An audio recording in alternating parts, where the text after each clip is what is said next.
સુરતમાં તહેવારો સમયે કાયદો અને વ્યવસ્થાની સ્થિતિ જળવાઈ રહે અને દરેક પોલીસ મથક વિસ્તારના સંવેદનશીલ વિસ્તારમાં ધ્યાન રાખવા સુરત પોલીસને અદ્યતન 40 જેટલા ડ્રોન અપાયા છે, જે ડ્રોન માટે કર્મચારીઓને ટ્રેનિંગ અપાયા બાદ તમામ ડ્રોનનું ડિમોન્સ્ટ્રેશન પોલીસ કમિશનર સહિત ઉચ્ચ અધિકારીઓની હાજરીમાં કરાયું હતું. સુરતમાં આવનાર તહેવારો સમયે કાયદો વ્યવસ્થાની સ્થિતિ જાળવવા માટે સાથે શહેરના અનેક સંવેદનશીલ વિસ્તારોમાં નજર રાખવા માટે સુરત પોલીસને 40 જેટલા ડ્રોન આપવામાં આવ્યા છે, જે ડ્રોન માટે કર્મચારીઓને ટ્રેનિંગ પણ આપવામાં આવી હતી. ત્યારે 40 ડ્રોન સાથે સુરતના લીંબાયત ખાતે નીલગિરી ગ્રાઉન્ડ પર ડેમોન્સ્ટ્રેશન યોજાયું હતું, જેમાં સુરત પોલીસ કમિશનર સહિત ઉચ્ચ અધિકારીઓ હાજર રહ્યા હતા અને તમામ ડ્રોનનું નિરીક્ષણ કર્યું હતું. गुजरात पुलिस द्वारा जो नई ड्रोन खरीदी थी है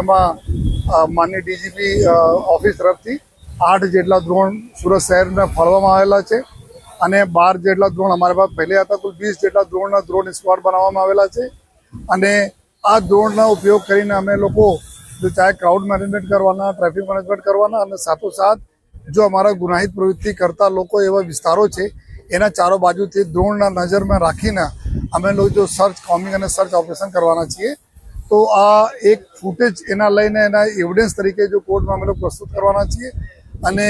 आ आवनार दिवसों में जब तहेवारों सीजन चालू थई रहा है त्यारे आ ड्रोन मदद थी तमाम प्रकार लॉ ऑर्डर कंट्रोल करवा में पुलिस खूब मदद मळवाना छे. एक ड्रोन की 25 लाख रुपया है अने 5 किलोमीटर दूर तक आ जाए ड्रोन जई सके छे अने त्यां अमे सरस फूटेज आपी सके छे. आ तमाम अमारा 6 डीसीपी है एना पासे रहेशे,